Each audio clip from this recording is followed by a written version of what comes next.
Kayak Malin Kundang kan juga sebagai anak kan kita hanya melihat dari satu sisi kan. Iya. Bahwa dia adalah seorang anak yang merantau untuk mendapatkan kehidupan lebih baik. Kemudian dia pulang ke kampung dan dia tidak mengakui ibunya. Hanya karena ibunya miskin dan tua. Itu kan kayak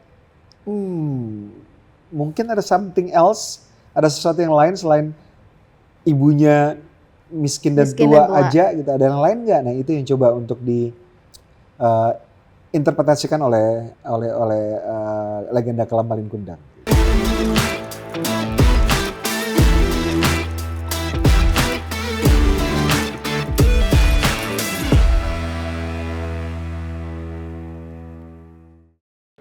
Halo teman-teman IDN Times, apa kabar semuanya? Nah hari ini tuh aku seneng banget nih karena di IDN Studio kita kedatangan salah satu filmmaker terbaik di Indonesia. Ini dia Bang Joko Anwar. Halo teman-teman IDN Times. Apa kabar Bang? Baik, alhamdulillah. Aduh aku seneng banget, beneran aku excited banget. Makasih ya Bang udah datang. Sama-sama. Makasih udah diundang. Ya, di wawancara kali ini kita bakal ngobrolin tentang filmmakers intention. Filmmakers intention. Benar. Kan biasanya Bang Joko suka mention juga nih di beberapa podcast tentang filmmaker intention. Apalagi kalau teman-teman nonton filmnya Bang Joko ini selalu ada yang diperbincangkan. Bener nggak? Insya Allah. Kalau habis nonton tuh kalau keluar dari studio, kalau keluar dari bioskop kayak nggak seru gitu kalau nggak didiskusiin ya. Karena greget banget gitu. Banyak pertanyaan yang timbul setelah nonton. Nah sebenarnya kayak Bang Joko itu kalau lagi nulis itu sengaja nggak sih Bang memasukkan entah itu Easter eggs atau teori-teori gitu? Sebenarnya enggak. Jadi kalau aku bikin film biasanya ini karena kita ngomongin filmmakers intention. Jadi aku bikin film kan ingin mengkomunikasikan sesuatu. Apakah itu sebuah biasanya pertanyaan ketimbang pernyataan gitu. Kenapa pertanyaan? Karena aku merasa bahwa film itu seharusnya membuka ruang-ruang berpikir, membuka ruang juga untuk diskusi. Jadi misalnya kalau aku mau bikin film yang mempertanyakan tentang kenapa sih zaman sekarang orang jauh dari cerita rakyat misalnya. Kenapa legenda-legenda yang kita punya banyak sekali, kenapa orang sekarang tidak lagi dekat dengan itu gitu. Jadi skrip yang aku tulis bersama teman-teman juga ingin mempertanyakan itu gitu. Jadi kalau masukin Easter egg, masukin kayak teka-teki gitu enggak sih sebenarnya, tapi karena memang filmnya tidak dimaksudkan sebagai sesuatu yang berceramah gitu ya. Jadi semuanya dijelas-jelaskan dengan sejelas-jelasnya. Seolah-olah penonton tidak punya kemampuan berpikir untuk menginterpretasi atau menarik kesimpulan sendiri. Itu yang biasanya kita hindari. Sehingga kalau film-film yang kami bikin bersama teman-teman biasanya selalu menimbulkan ruang untuk berdiskusi setelah nonton gitu. Iya. Ini kan Kamensi baru mau rilis ya, Legenda Kelam Malin Kundang. Nah sebelum masuk ke situ, kalau misalnya Bang Joko abis rilis film, terus ada orang-orang yang nonton nih, netizen yang memperbincangkan, itu sesuai ekspektasi nggak? Kayak, mereka ngomonginnya yang ini, emang gue pengennya mereka ngomongin yang ini sih atau gimana? Biasanya iya, biasanya mungkin bisa dibilang kayak 70-80% itu adalah isu yang memang coba kita bikin jadi kayak ada spark di antara para penonton untuk mereka pengen mendiskusikan gitu. Karena memang kita membuat film biasanya bukan untuk menyimpulkan sesuatu, tapi untuk membicarakan sesuatu gitu.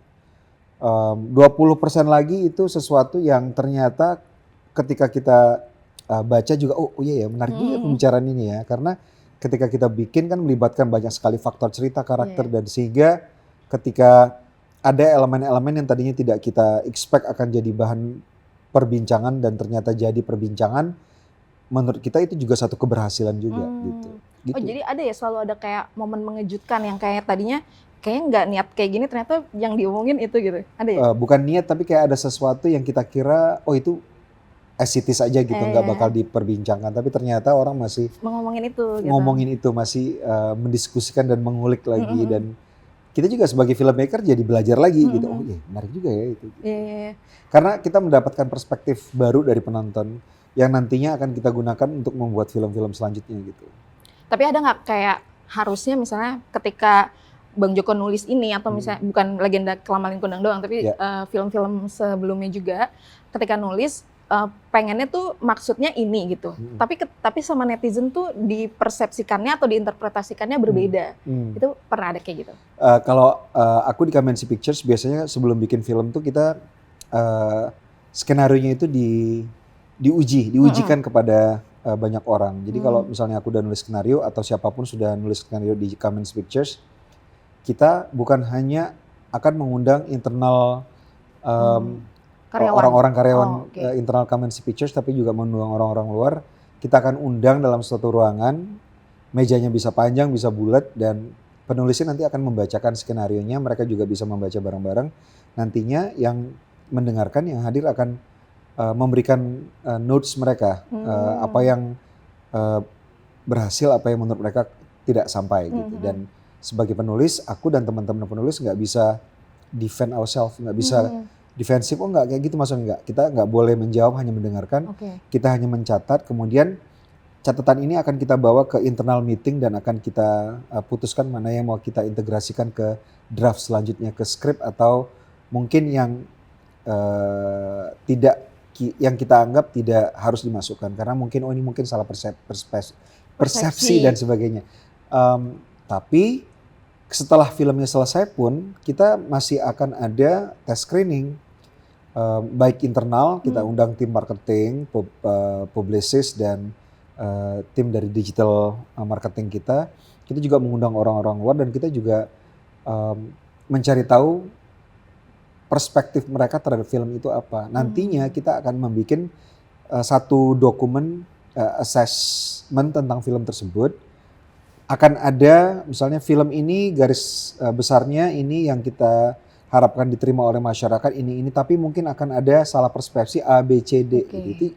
Itu kita anggap sesuatu yang bukan salah persepsi tapi perspektif lain terhadap film yang kita buat, dan itu semua kita masukkan ke dalam consideration kita ketika either untuk marketing atau untuk membuat review terhadap film untuk perbaikan karya kita selanjutnya. Tapi yang totally berbeda dan nggak kita expect itu belum pernah sih so far.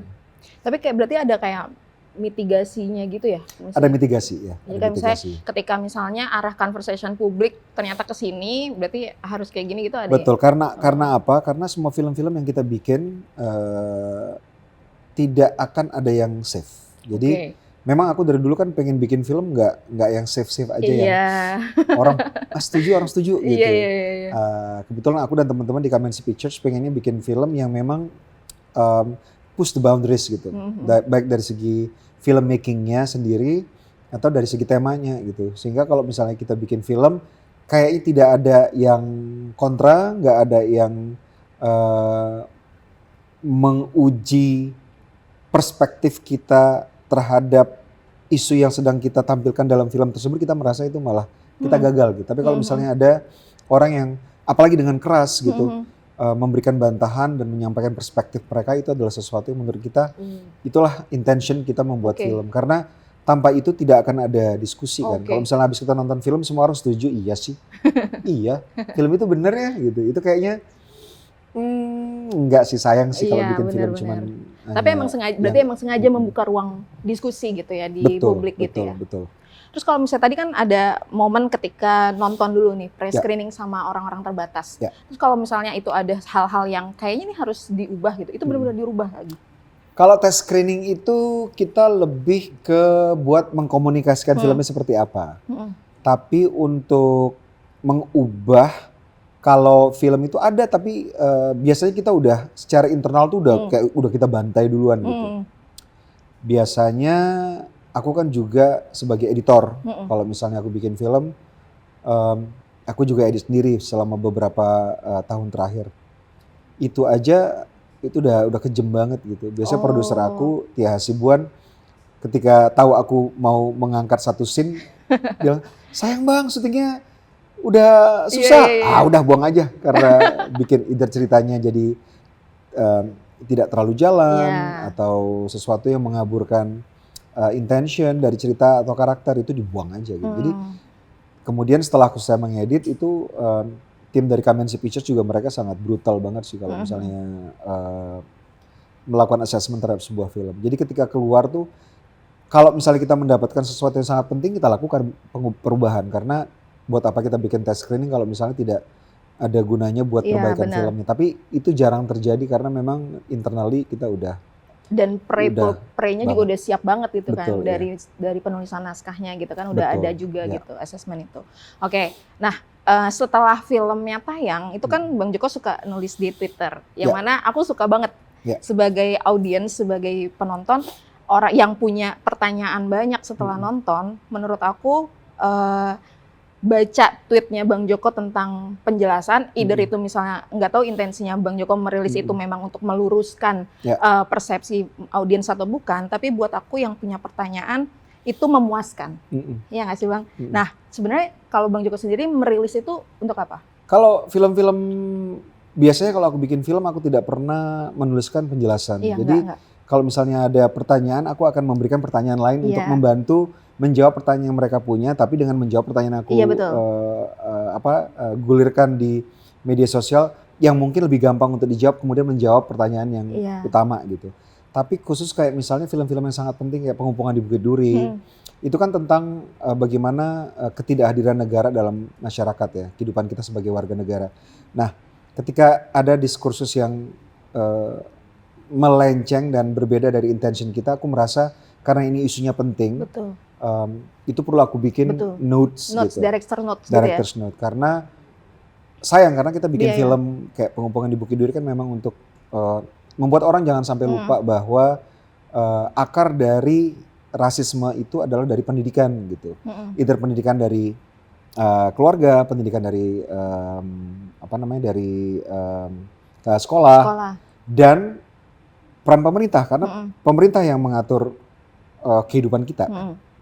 Nah kalau misalnya itu tidak dapat kan sayang. Filmnya udah banyak yang dapat, tapi kalau misalnya ada diskursus yang lebih besar yang kemudian mendominasi perbincangan dari yang seharusnya itu sebagai sutradara aku memiliki tanggung jawab moral karena ini kan isunya isu yang penting ya, bukan sekedar hiburan gitu. Tapi untuk film-film lain aku nggak pernah meluruskan. Maksudnya ketika ada orang bilang ada Easter egg, artinya ini ya, aku nggak pernah bilang iya atau tidak karena menurut aku itu adalah ranah dari penonton untuk bisa membuat itu menjadi milik mereka. Gitu. Jadi pembahasan tentang teori, pembahasan tentang Easter egg itu bukan hak dari sutradara untuk mengatakan iya atau tidak karena itu adalah bagian dari perjalanan spiritual mereka ketika menonton dan persepsi yang mereka dapatkan ketika menonton. Jadi kalau sutradaranya bilang enggak atau iya itu kayak mengkonfirmasi sesuatu yang seharusnya menjadi perjalanan spiritual penonton gitu. Paling aku kayak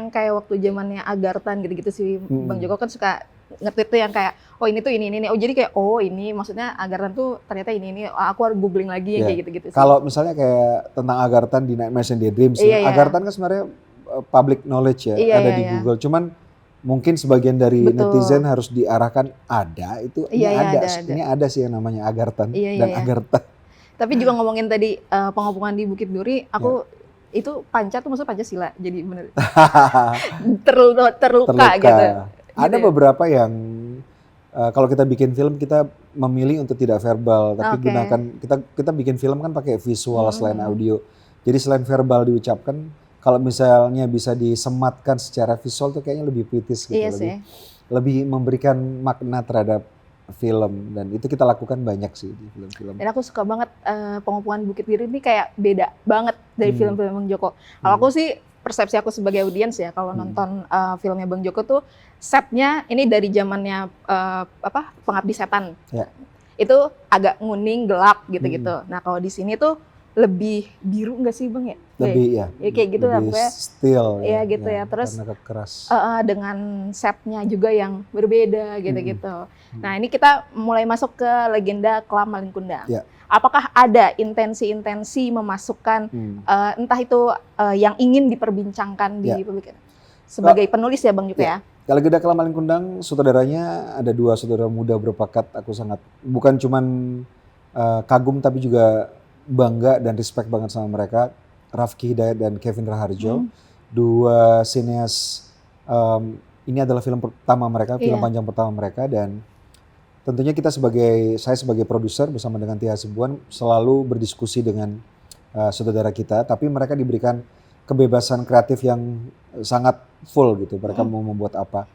Dari yang mereka utarakan dan mereka presentasikan ke kita sebagai produser, mereka sangat detail banget. Oke. Baik dari warna, baik dari dekopase, dan segala sesuatu yang menjadi pilihan kreatif mereka itu sangat bukan saja verbal seperti yang aku bilang, tapi juga sangat visual gitu. Jadi mereka bercerita bukan hanya dari dialog, tapi juga dari warna, bahkan cara mereka ngeblocking juga itu adalah storytelling gitu. Dan itu yang membuat kita bangga banget sama dua saudara muda kita ini, karena mereka storyteller yang hebat banget gitu. Jadi memang semuanya mereka desain sedemikian rupa sehingga menjadi storytelling, part of storytelling gitu. Keren. Salah satu yang menarik perhatian aku adalah film-filmnya Bang Joko yang Bang Joko tulis maupun Bang Joko sutradari, ini selalu ada kaitannya dengan ibu anak atau orang tua. Itu kenapa sih Bang? Ada analogi tertentu nggak sih kenapa kayak gitu? Kebetulan kita di Kamensi Pictures dan tentunya banyak orang ya, kita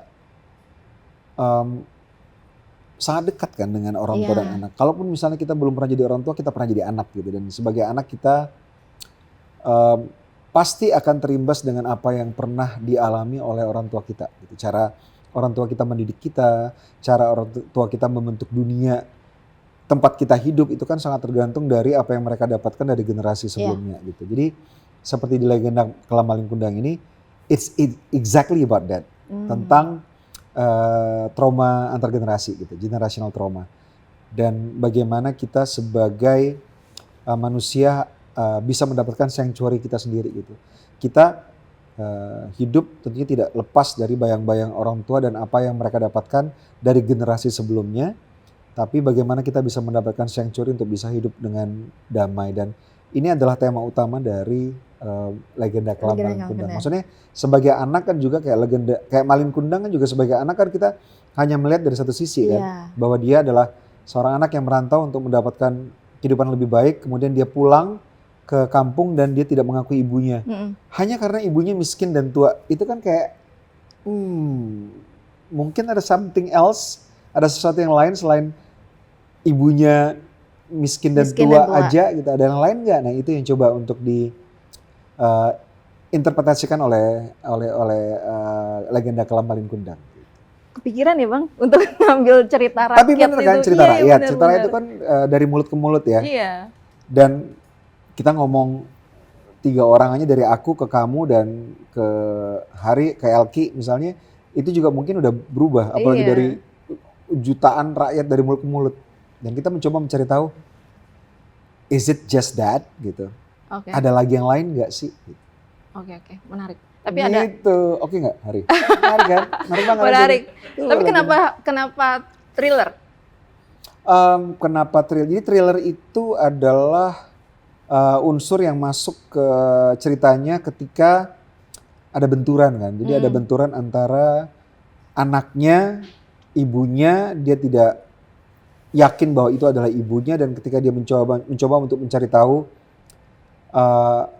the truth, dia harus menggali masa lalunya, dan masa lalunya sesuatu yang coba dia kubur, nggak mungkin sesuatu yang menyenangkan kan. Itu unsur thrillernya datang dari situ. Ya. Jadi basically ini drama bukan horor. Sama sekali bukan. Harus digarisbawahi bukan horor. Bukan horor. Saking seringnya bikin horor ya Bang. Saking seringnya ini film horor ya. Malin Kundang jadi horor. Ini menarik juga sih, tapi not this time. Padahal udah rebranding agak lumayan lama ya, nggak bikin horor kan Bang ya. Oke. Karena belum nonton sebenarnya, jadi. Kamu belum nonton? Enggak, maksudnya belum nonton. Puter sekarang? Emang boleh? Boleh.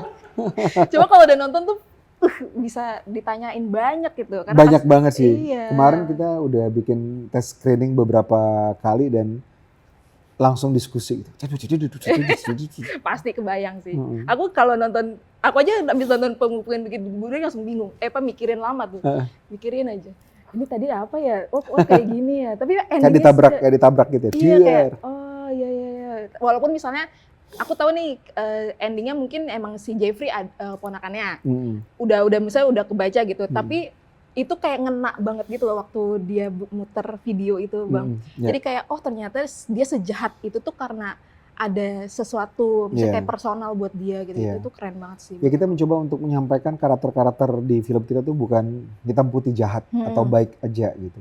Kayak di Pegunungan Bukit Duri kan tema atau poin yang kita sampaikan adalah violence begets violence kan. Kekerasan hanya mengakibatkan kekerasan baru gitu. Dan kalau misal kekerasan yang tidak kita tunjukkan kayaknya nggak akan.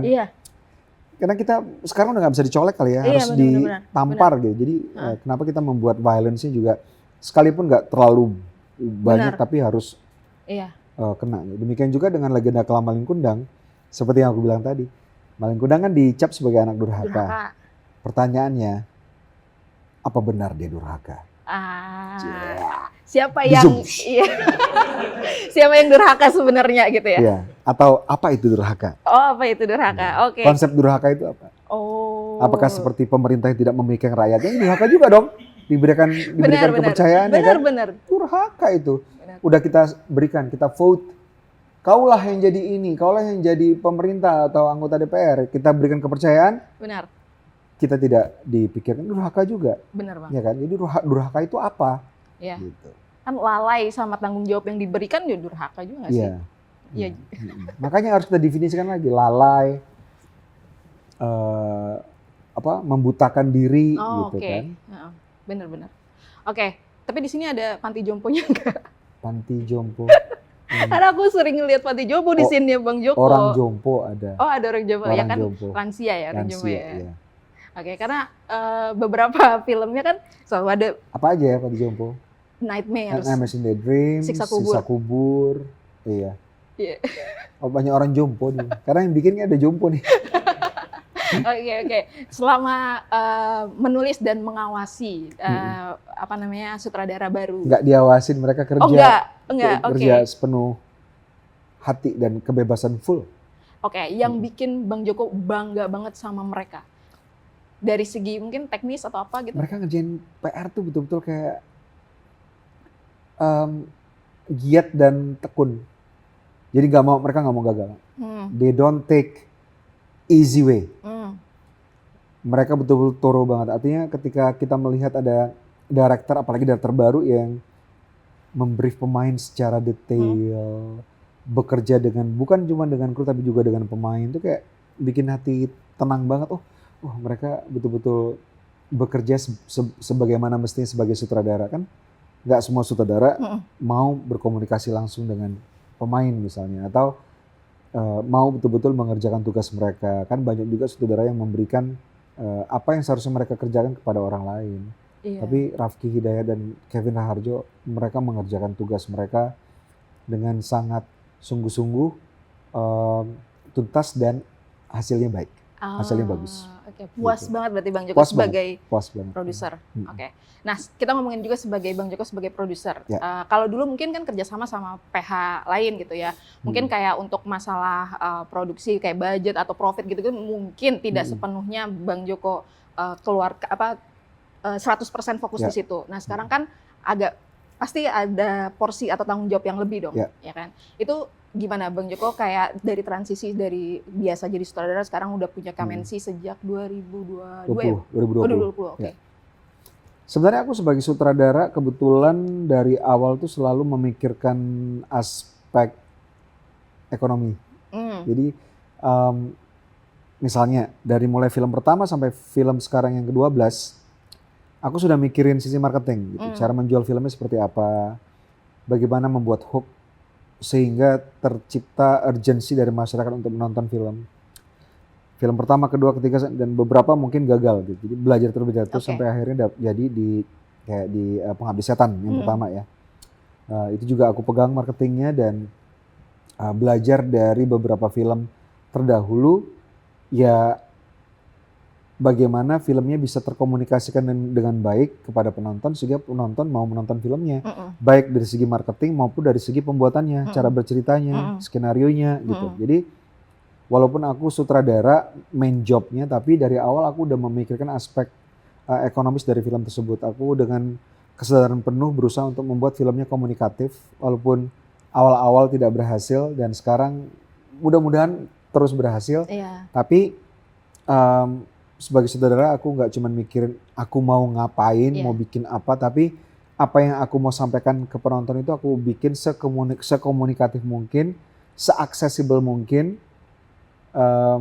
sehingga penonton dengan gampang bisa mengikuti film dan nanti pengen nonton film aku Iya, yang iya. selanjutnya gitu. Dan tahu gimana cara dijualnya gitu ya Bang? Iya, nggak sih? dijual quote unquote Iya. ya, karena kita punya film, kita ada tema yang menarik, genre yang menarik, tapi kita tidak bisa mengkomunikasikan kepada calon penonton sehingga mereka berubah menjadi penonton, itu juga masalah juga. Iya. Dan aku punya kesadaran penuh sejak awal untuk menjadi filmmaker yang juga sangat sadar dengan aspek ekonomis dari semua film yang aku kerjakan gitu.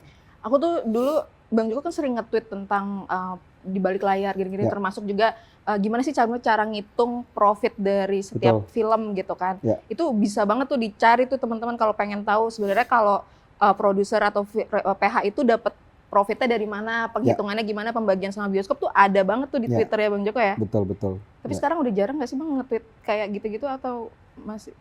Masih, Dulu tapi kayak kuliah ngikutin itunya Bang Joko tuh. algoritma sosial media sekarang berubah. Oh, Jadi oke. walaupun orang memfollow kita belum tentu mereka bisa Ngelihat. tweet kita. Sekarang kan orang langsung secara default ke FYP kan, for you Iya kayak for you page gitu. iya, yang atau biasa for you mereka page. tonton aja gitu Betul. Jadi algoritma yang sampai ke mereka mungkin berbeda dari konten yang kita buat gitu. Oke guys. Nah sekarang kita ngomongin open ending. Open ending. Selalu suka sama open ending. Open ending. Oke. Jawabannya gampang nih. Apa? Karena hidup tidak pernah berhenti. Oke. Film itu kalau mau dekat dengan kehidupan nggak bisa close ending. Karena misalnya satu periode hidup kita, misalnya kamu sekarang dalam satu periode hidup kamu sekarang kan ada sesuatu yang kamu cari sekarang. Setelah yang kamu cari itu dapat atau dipastikan itu tidak dapat, kan hidup nggak berhenti. Benar. You move on Benar. to another episode of your life. Selalu ada. Jadi film itu menurut aku untuk menjadi true to life harus open Terbuka. ending, harus open ending. Karena life goes on. Ini legenda kelam. Everything is open. Oh. Ya. Walaupun mungkin kayak legenda kelamaan Gudang very satisfying ya. Endingnya itu oke, we got it. Tapi ya life goes on. Ya Life kayak continues. Bukit Duri juga gitu kan. Kayak Iya. sebenarnya kita tahu gitu endingnya gitu. Cuman Ending itu. ketika dia masuk mobil dan itu ya pasti ada kelanjutannya gitu. Betul. Maksudnya ya Kita bisa membayangkan setelah itu apakah dia ditangkap orang gitu-gitu Iya kan. kan, Iya, gitu. bisa dibayangin sendiri. Tapi pertanyaan aku kalau kita ngomongin film tentang open ending buat audiens itu selalu ngerasa ada lagi harusnya gitu. Ya nggak? Ya. Nah kalau selain ini kayak hampir semua kan emang open ending ya Bang ya. Iya. Dan belum ada yang di-announce lagi. Iya. Setelah 2026 kan ini kemarin udah ngumumin slate Kamensi Pictures. Oh iya. sampai 2026. Iya. Ada 4 film ya kalau nggak Iya. salah ya. Nah, setelah 2026 apakah akan kembali menggarap judul-judul yang sudah ada yang masih open ending itu atau gimana? Oh, oke. Ada beberapa film yang open ending kayak Kala gitu ya. Itu jauh sih ya. Tapi nggak apa-apa sih. Kala Iya, gitu. nggak apa-apa. Atau kayak film superhero gitu kan. Iya. Ya. Kalau film superhero tuh agak berbeda kasusnya. Harus ada bisnis model yang bisa membuat filmnya sustainable gitu. Artinya ketika kita membuat film dengan genre yang mahal, kan harus dipastikan penontonnya juga ada gitu. Untuk superhero misalnya di Indonesia itu harus ada bisnis model yang membuat gini, kalau kita bikin film superhero karena apa ya namanya, dunia itu sangat nggak niche as in kecil, tapi orang yang menyukai film superhero akan menyamakan film superhero dari mana saja dengan superhero yang dibuat di negara yang memiliki resources lebih besar, misalnya di Amerika. Betul. Gitu. Ada Marvel, ada DC dengan satu film bisa 100 sampai 400 juta dolar, which is triliunan. Iya. Sampai dengan 7 triliun bikin film gitu, gimana caranya. Nah ketika kita di Indonesia mau bikin film superhero juga, nggak mungkin bikin film 7 triliun. Ya kan? Kalau dikorupsi mungkin. Ya kan? Triliunan sekarang kita dikorupsi. 7 triliun, 10 triliun, 100 triliun, 300 triliun. Wah, kayaknya sekarang udah biasa banget. Dulu Iya. Edi Tansil korupsi 1,4 triliun kita, Iya, gila, benar-benar. berapa kilometer tuh mobil Kijang kalau dipanjangin. Ini jadi kayak mecahin rekor ya Bang? 1,4. Iya kan, Iya, lombanya kayak lomba korupsi rekor-rekor, ya. iya. 10 triliun, 20, 100, 200 nih kan udah biasa. Oke, siapa yang menang nih korupsi gitu. Nah, kalau di Indonesia kan bikin film nggak mungkin tuh. Jadi penonton kita satu film superhero yang paling tinggi itu kan Gundala ya, 1,7 juta penonton. Itu kalau misalnya dikalikan dengan tiket yang 17.000, itu juga balik modal plus sedikit gitu. Tapi film-film lain dari mana saja di Indonesia kan belum ada yang balik modal film superhero. Iya. Karena memang ketika orang Indonesia nonton film superhero, mereka langsung membandingkan dengan film superhero yang mahal gitu. Betul. Kok kurang spektakel sih gitu segala macam, which is nggak mungkin dilakukan. Jadi sekarang itu sedang dicari bisnis model di mana film superhero-nya bisa tetap dilakukan, tapi tetap bisa sustainable gitu. Dan itu yang sedang dicari sekarang oleh banyak sekali pihak gitu. Oke. Tapi sebenarnya kalau dari cerita mah udah matang kan Bang waktu itu? Udah. Iya kan? Iya. Aku sangat menanti tuh. 17 apa? 17 film. Iya. 17 film tuh wah ceritanya keren banget. Banget. Orang waktu announcement itu saya sangat menunggu. Didoakan saja Iya. ada jalannya. Gitu. Nggak ada yang berhenti kok. Nggak ada yang berhenti. Ini pertanyaan semua orang sih kayaknya. Nggak ada yang berhenti. Makanya kalau nanya kapan bikin lagi gitu, sedang dicari. Kita juga lagi bertanya kapan bisa bikin lagi. Kalau bisa besok. Iya. Teman-teman, sebelum mengakhiri obrolan kita sama Bang Joko, aku mau kayak quick question. Quick question. Untuk mengenal Bang Joko tuh tipikal yang kayak gimana sih kalau nonton? Oh oke. Aku senang nih Kay. Oke. Oke, quick question ya Bang. Tunggu, ngecilin perut dulu. Oke. Gue tipe orang yang suka nonton sendiri apa harus sama teman? Sendiri.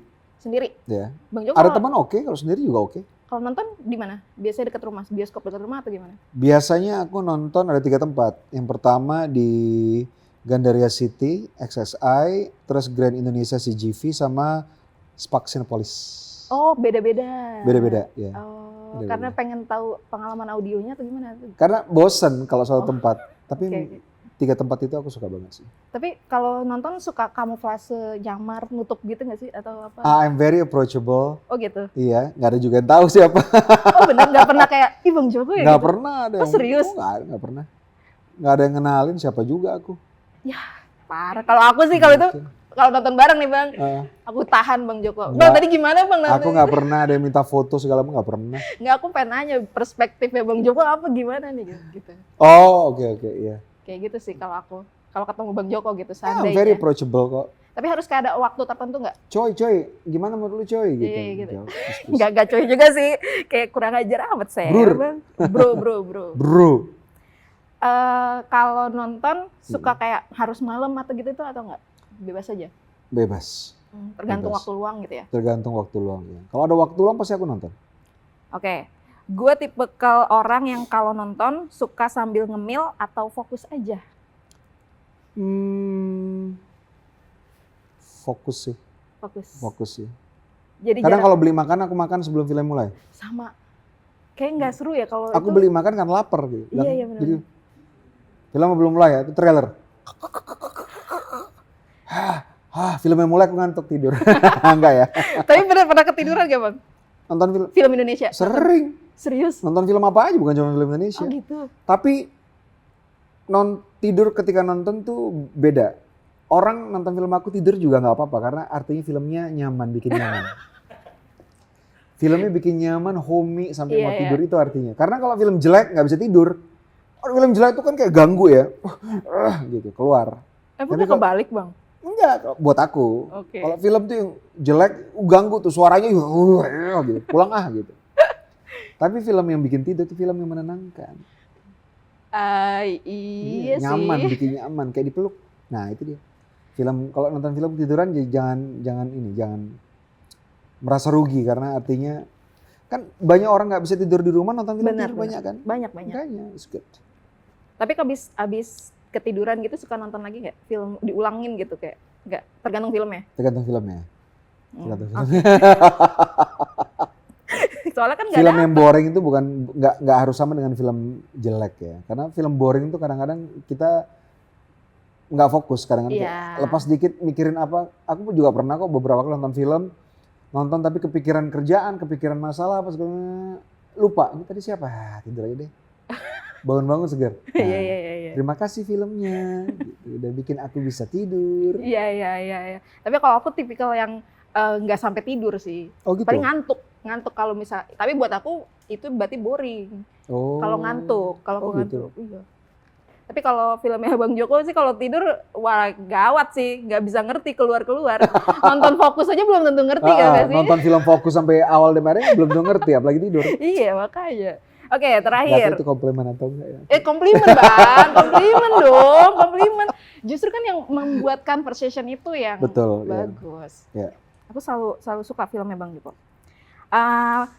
Gue tuh tipikal orang yang dengan seneng hati ngejelasin langsung kalau ada yang nanya waktu filmnya masih berjalan atau bilang ntar dulu, ntar aja selesai. Nggak aku jawab kalau tadi gimana aku diem aja. Malah kalau nanya, shh, gitu ada yang di belakang ada yang ngomong, shh. Ganggu banget gitu ya. Iya. Aku pernah diajak berantem dulu, iya? gara-gara dia ringtone-nya, Pak, shh, gitu. Lama-lama, Pak, tolong ya Pak. Tiba dia datang, dia sama pacarnya atau siapanya jadi kayak malu gitu ditegur. Ana jangan begitu dong. Ayo Pak kita keluar aja, daripada ganggu yang lain kita keluar Iya. aja. Gitu. Serius? Iya keluar aja gitu. Terus keluar di Ya aku debat? jelasin Pak, saya nonton, bukan cuma saya pengen nonton film, tapi Bapak mengganggu. Yang salah Bapak nggak bisa marah. Kalau Bapak marah, nggak apa-apa, gitu. Bapak mau apa, terserah, gitu. Bapak mau berantem, nggak apa-apa, tapi Bapak pukul saya dulu, biar saya nggak salah. Tapi nggak jadi, dia nggak mukul. Dia cuma Iya, takut juga. Iya sih Bang, tapi emang Gitu. agak ganggu ya kalau kita ngobrol bareng. Enggak sih, sebenarnya ada orang yang memang pengen tahu gitu kan, kayak nggak ngerti nih ini apa gitu. Nggak, banyak orang nggak tahu manner di bioskop. betul. Mungkin bukan salah mereka juga gitu. Kayak sekarang misalnya banyak orang-orang yang dikasih tiket gratis kan, kayak ada nggak ya kayak gitu? Kayak enggak ya. Kayak bom tiket gitu enggak kayaknya, itu kayak rumor ya.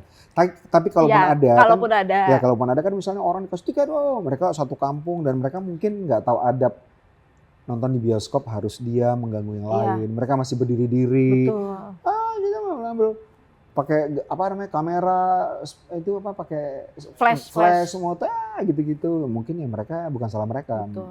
Ya kan? Apalagi texting ya lagi di bioskop dia malah sampai kita bisa baca tuh kalau dia texting, kalau dia Nggak ada yang WA-an. gede-gede gitu ya. Iya kan. Saking layarnya terang Gimana banget. filmnya serem banget. Gue lagi nonton, iya gue takut makanya gue WhatsApp lo. Gitu. Nggak boleh bilang. boleh nggak sih? Boleh. Tanya Ya, pip dikit gitu aja ya. lah. Gitu. Pip gitu. Apalagi Anding boleh anding. oh, diganti Pakai D, pakai D. anding. Diganti pakai Lagi D. WhatsApp anding. C. Ya yang penting kan nggak kayak ini, nggak ngomong makiannya nggak kayak 80% di Bukit Duri kan isinya. Oh. Dialognya Jeffrey and Jeng tuh. Tapi banyak orang bilang memang kayak gitu anak saya ngomong kalau saya bener, Bang. nggak kalau mereka nggak di depan Bener. orang tua kayak gitu Iya, ngomong. iya, iya. Karena kan itu riset. Bener Bang. Aku mendatangi banyak sekali tempat-tempat nongkrong anak-anak, aku rekam aja. Dan menurut Seru aku banget. itu pas banget. Jadi aku tuh salah satu yang aku suka gitu dari Bukit Duri karena dialognya tuh luas dan itu kayak emang kayak gitu dan itu Iya. masuk sama karakternya. Kayak mereka tuh Iya. emang sekasar itu yang kayak gitu-gitu. Iya. Menurut aku tuh pas sih makian 80% ada di situ memang semua. begitu semua terdokumentasi kok Iya, cara iya, mereka iya. ngomong. Pas banget. Itu bagus tuh. Jadi film Joko Anwar kenapa sih bahasanya Indonesia baku banget? Iya, iya. Dikasih yang totsin. Filmnya kasar, lagunya bahasanya kasar banget. Tapi yang di beneran kalau belum nonton Bukit Duri guys, itu beneran seluas itu sekarang. Maksudnya di situ gitu kayak Iya, maksudnya natural banget. kalau aku bikin film memang tergantung filmnya. Betul. Kalau misalnya banyak yang bertanya kenapa Pengabdi Setan cara berbicaranya baku. Sebenarnya itu bukan baku, itu adalah homage untuk cara berbicara karakter di film Indonesia tahun 80-an. Tahun 80-an. Ya, jadi bukan baku tapi biar feel-nya kayak film Indonesia tahun 80-an. Iya. Jadi memang disesuaikan sama setting latar ya. Sama kayak misalnya waktu. film Kala gitu kan. Iya, Film iya. Kala itu kan kayak comic book dengan bahasa yang baku seperti itu. Jane Johnny ya biasa. Atau kayak misalnya A Copy of My Mind ya kayak bahasa sehari-hari aja Iya, gitu. Itu berarti Atau kayak Gundala. Gundala kan Iya, iya. juga comic book. Jadi memang sengaja comic book dengan bahasa baku. Oh, oke. Berarti memang disesuaikan sama akarnya lah ya. Betul, kayak Permontan Raja Anam ya biasa aja. Iya, gitu. iya, betul. Kalau Pengepungan di Bukit Duri juga biasa aja. Mhm. Legenda Kelaman Kuning juga biasa aja. Oke. gitu. Settingnya Legenda Maling itu Sekarang ya. Oke, seneng banget itu tadi wawancara kita sama Bang Joko Anwar. Mungkin nanti kalau filmnya udah tayang aku bisa WA nanya Film gitu Legenda kan. Kelamaling Kundang Iya, maksudnya. Legenda Iya. Kelamaling Kundang nanti. Itu tayang tanggal berapa Bang? Silakan Bang. Legenda Kelamaling Kundang, adaptasi dari cerita rakyat Indonesia akan tayang di bioskop tanggal 27 November 2025. Kita harus nonton karena gimana sih Maling Gimana sih? Kundang cerita sebenarnya apakah benar dia durhaka? Apa itu durhaka? Kalau mau tahu, makanya ke bioskop 27 November 2025 menonton Legenda Kelamaling Kundang. Udah kayak VO Talent. Iya, belum? benar. Pas banget. Oke, Endingnya rasanya nyam-nyam banget. itu kayak lagi iklan banget Iklan, ya, iklan iya. banget. Oke, terima kasih teman-teman udah nonton. Terima kasih teman-teman Identitas. Sampai jumpa. Dah.